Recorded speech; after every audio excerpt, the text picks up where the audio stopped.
मेरा मन करता है तुम में से हर एक को दुआ देने के लिए कि अल्लाह तुम्हें बहुत लंबी उम्र दे। फिर सोचता हूं कि उस लंबी उम्र को फिर तुम सोशल मीडिया में ही बिताओ कि किसी के काम आओगे। मॉब लिंचिंग में अपने बच्चे की, बेगुनाह बच्चे की लाश देखकर आंसुओं से सैराब मां कहती है, ये हाल मस्त और ये माल मस्त, ये KFC और ये मैकडॉनल्ड्स में गुमशुदा हुई कौम है। इनमें से कोई है जो उठकर उन्हें इंसाफ दिलाएगा? मुझे नहीं लगता। व्हाट्सएप पर मैसेज आता है, 1 लाख आयते करीमा हमने पढ़ना शुरू किया है, आप भी इसे ज्वाइन करिए। 1 लाख आयते करीमा पढ़ने में 2 से 3 दिन निकल जाएंगे। होना तो यह चाहिए था कि एक आयते करीमा पढ़ते, उसकी तफसीर पढ़ते, उसका तर्जुमा पढ़ते और उसके बाद 20 घंटा दिल लगाकर पढ़ाई करते कि इस एक आयत की मीनिंग हम जमीन पर लगा सके। कुरान की आयत दोहराने वाले का मुकाम है, पर बहुत बड़ा मुकाम नहीं है। बहुत बड़ा मुकाम उसका है जो उन आयतों में आए इंसाफ को जमीन पर लगा दे।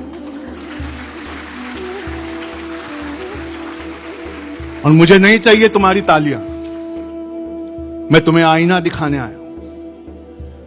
मुझे नहीं चाहिए तुम्हारी वाहवाही। बात उस अरबी मतन की है ही नहीं, बात उसके तर्जुमे और तफसीर की। और क्या तुम में से कोई है जो वलीमों के पैसे से इंस्टीट्यूशन खोले,